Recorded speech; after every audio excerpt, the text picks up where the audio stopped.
It's the Chatelaine edition of Cityline, and we try and go inside the magazine. There's great articles in here, so please welcome Editor-in-Chief Karine Ewart joining us now. I love what is happening inside this magazine. Thank you. We're talking about the friendly divorce. Divorce has really changed for a lot of families in this country. It used to be this really acrimonious, adversarial situation, and there'd be a lot of fights. I'm not saying those divorces don't exist anymore, but things seem to have changed. Let's talk about that a bit. Yeah, well, actually, I'm a child of divorce. My parents divorced in the 70s when I was about 5 years old, and it was very different back then. You know, it was sort of, I saw my dad every other weekend. My mom was a single parent with 3 kids at home, so what we're seeing now is very different. We're seeing couples basically separating, so splitting up, but the families still stay intact. It's called a binuclear family. So basically, two households, but the family is still just one. So we've even heard of couples that basically buy houses next door to each other so the kids can come home and just go back and forth depending on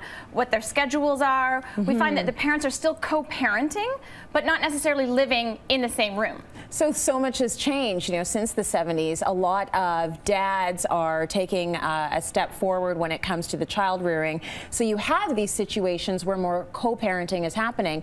And then in so many families, you know that everything is very child focused.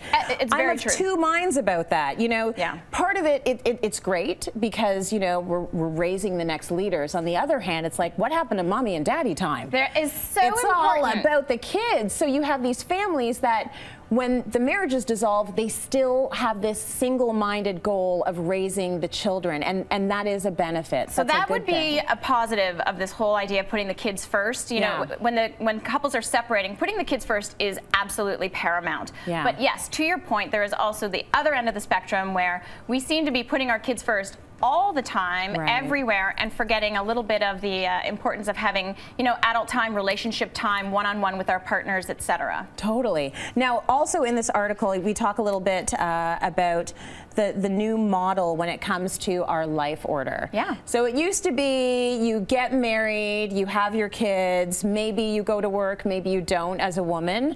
Now so many women are getting a higher education, they're making their money and establishing their careers, then they're getting married, then they're having their babies. So things are flipping in a way when it comes to the order within which people are doing things. Exactly. So not only are we getting married a little bit later, having our careers first, it's also creating this partnership with our spouses. So to your point, you were saying, you know, the men are getting a little bit more involved. Well, that's because more women are working full time. So yeah, they better step it up.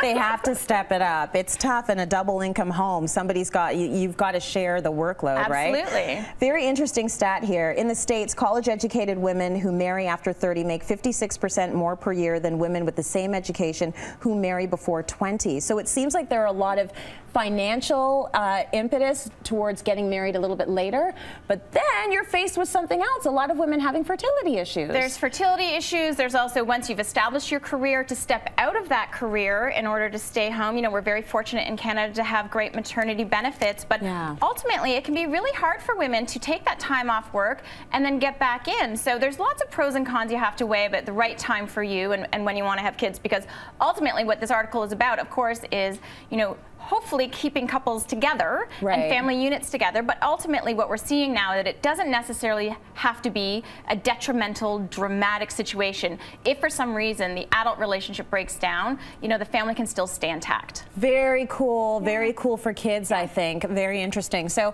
lots of interesting articles in here. You're all going to get a copy of Chatelaine magazine. It's the April issue.